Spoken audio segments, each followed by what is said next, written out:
I watched this documentary on Netflix. I originally saw 50 Cent, talking about it online. I think he was on he was on a news broadcast, and he was saying how he bought these footage from a company that Diddy used to film his, trial, and the footage wasn't supposed to get out.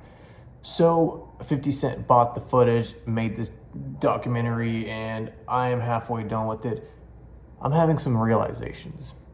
And this video isn't going to be dissecting the Diddy case or Tupac, Biggie, the whole stuff. You can watch videos on that.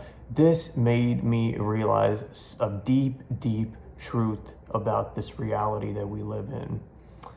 And you're sitting there probably walking around or listening to this, and the information is going into your ears, or if you're watching me, you can see my face and the colors on the screen. And these are all of the things that we experience. It could be anything. You can be going on a walk.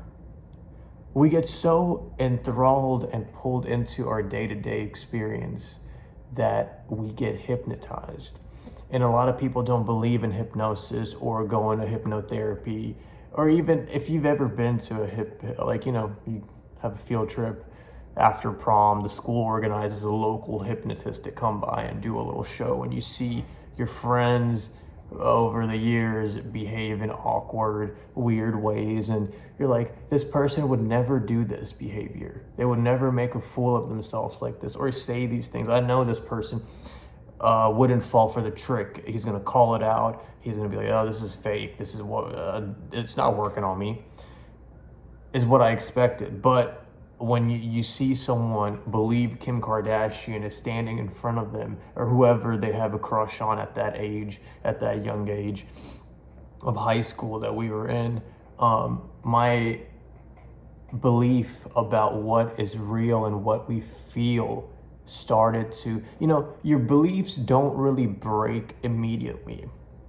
unless you hear something that really hits the needle, perfect pinpoint in your neurons in that specific thought, and everything starts. The thing is, sometimes our brains and our bodies and our psyche has structured itself to be resistant to these belief changes.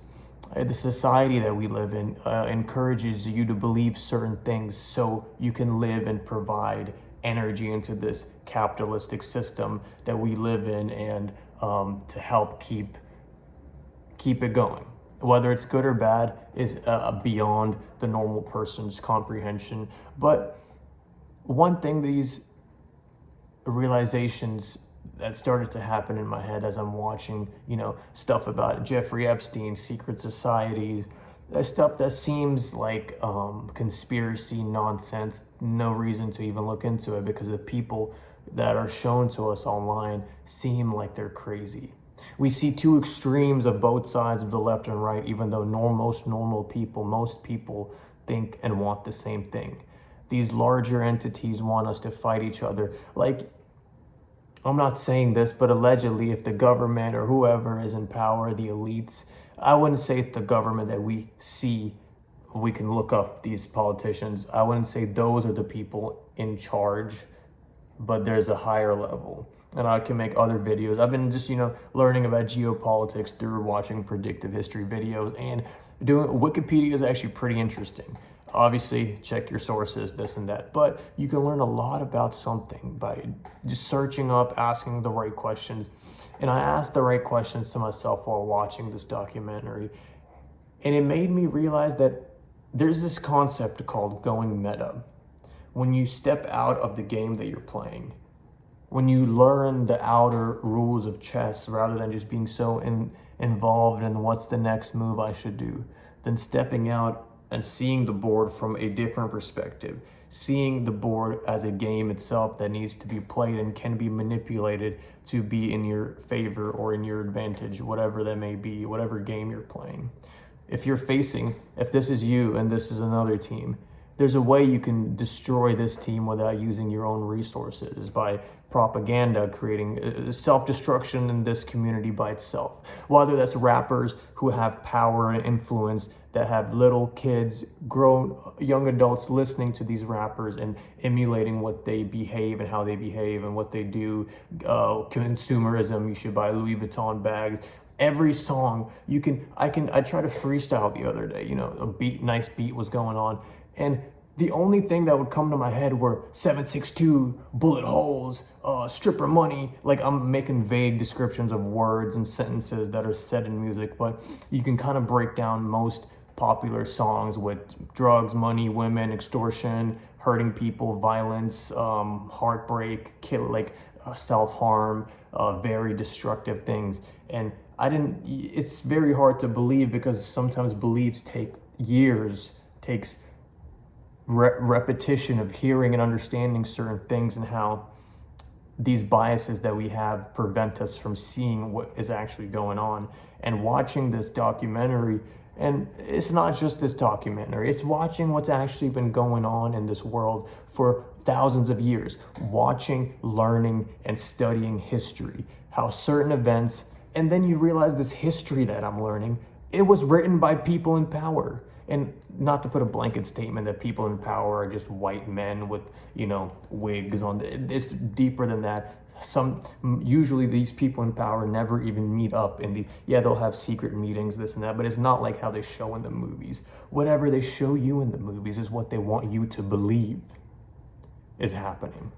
They want you to believe, and you start spewing, they wear hats and they fuck each other and they do this, and I'm sure they do. But the way they portray it and the way you're talking about it is going to make people not believe this is happening. This guy in a suit and tie is for sure not doing this. Then you see a whole list of people involved in Epstein's activities and P. Diddy's activities. And it's like, what? How can people you think you looked up to have been doing devilish activities this whole time? And yes, karma does eventually come, but it makes you think, what is going on? And going meta, I'm going to make more videos on how going meta not only helped me mentally figure out my life, helped me kind of step away from my addiction and see it, my addictive, I would say more so compulsive behavior that I have towards dopaminergic activities or sensory generating activities, to get me above the baseline of my emotional feelings. And I can go into a whole hour talking about why this, why that. But in this video, I wanted to just discuss what I found. What I found lurking in my brain after watching this, after watching a lot of, people actually discussing what is going on behind the scenes. And sometimes we don't want to believe something because it goes against our beliefs or what we believe to be true. It's hard for me you can't talk about this stuff at dinner table. Now it's maybe more so it's acceptable. People are like, yeah, I'm picking up on things. Whatever's going on isn't right. I'm going to leave it at this. I encourage you guys to watch, ask questions, leave a comment if you found this stuff interesting, if you want more videos like this, or if you are specifically facing any issue, mental health issue, addiction issues. I have videos regarding those topics as well. Thank you for watching. I love you.